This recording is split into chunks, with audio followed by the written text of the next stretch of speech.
Once upon a time, there was a man who lived in a busy town. He had a good job, a nice house, and many friends, but he was not happy. He felt restless and dissatisfied with his life. He wanted to find peace and happiness in his mind. One day, he decided to leave everything behind and go to the forest to become a monk. He gave away his possessions, shaved his head, and wore a simple robe.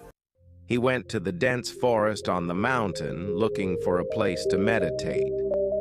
He found a cave in the mountain where he settled down.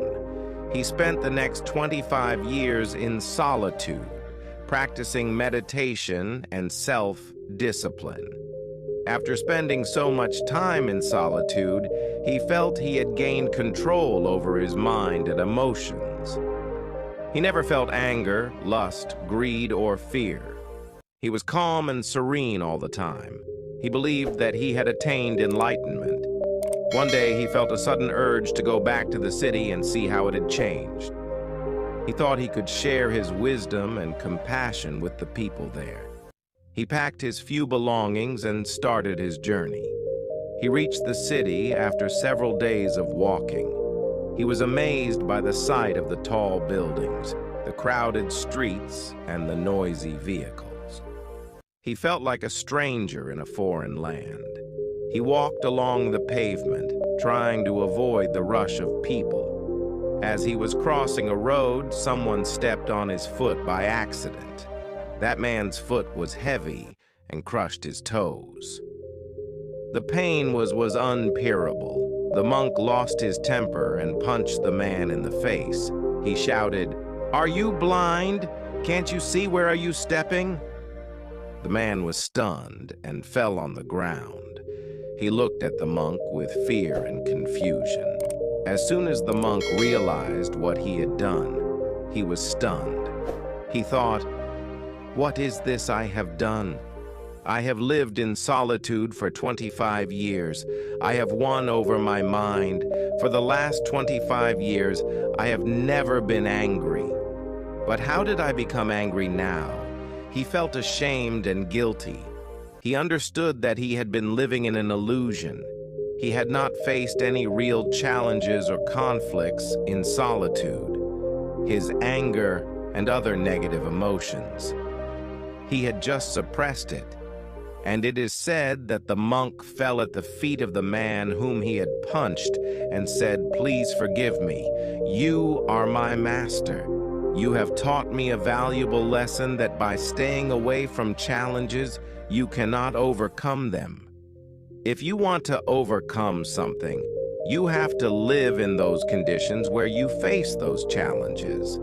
I spent 25 years of my life in a place that did not trigger any feelings of anger, lust, or greed in me.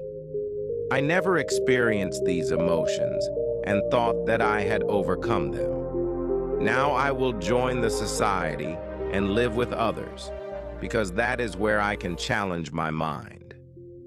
Then he bowed down and touched the feet of the man and left from there.